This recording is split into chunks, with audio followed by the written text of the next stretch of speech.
you know, because I'm sure that there's a lot of young athletes listening to this too, right? That Yeah. just because you don't make a certain team, or you're not quite where you need to be at that point in time, right? Yeah. Was there anything that you really did to help you succeed the years to come? Because you had a long career too. So was there anything that you refocused on or really got you to say, hey, I'm going to work harder instead of just give up volleyball completely? Yeah. Again, with me, I don't get something I want, then it just fuels the fire more. Mm-hmm. And again, that chip and that undersized and just kind of get after it and just keep working hard. I think that's obviously the message that came out of it. And that's what I'd relay to all these kids that are in that same boat as me, where they got to just battle and grovel.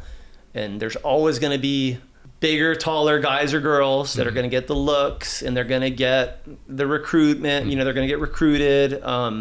And it's just a constant battle.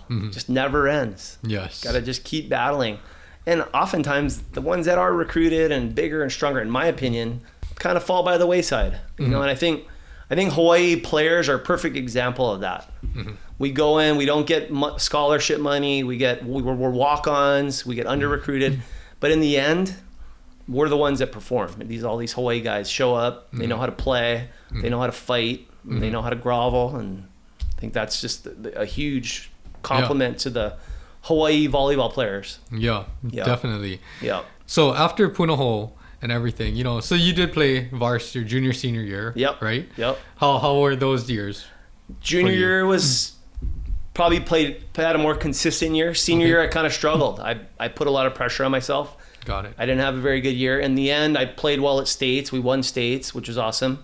After junior year, we lost to Kamehameha.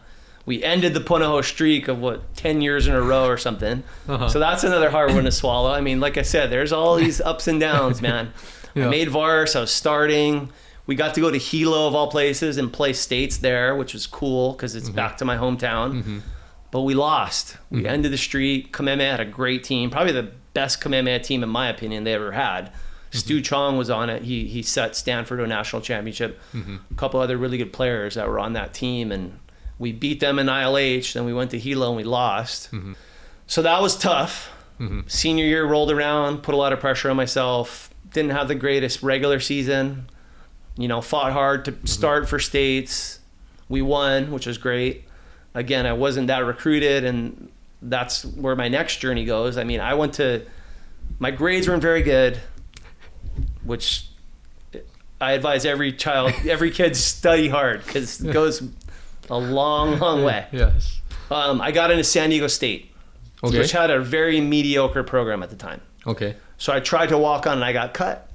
Okay. Didn't make San Diego State. So I knew I wanted to play volleyball. Said, okay, I got to get out of here. So I came home and I played at UH just for a little bit on Mike Wilton's team. A great team. They ended up going to the Final Four.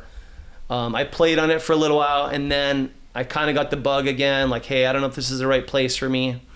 And that's when I circled back to California. I was lucky to get in to UCSB. Yeah. So I transferred back to the mainland, quit UH, went back to the mainland.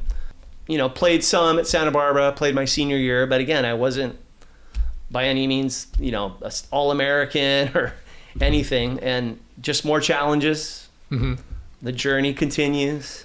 And then I decided to go for it on the beach. And then I got on the beach tour, and that's kind of the high school and college journey for myself, which again, up and down.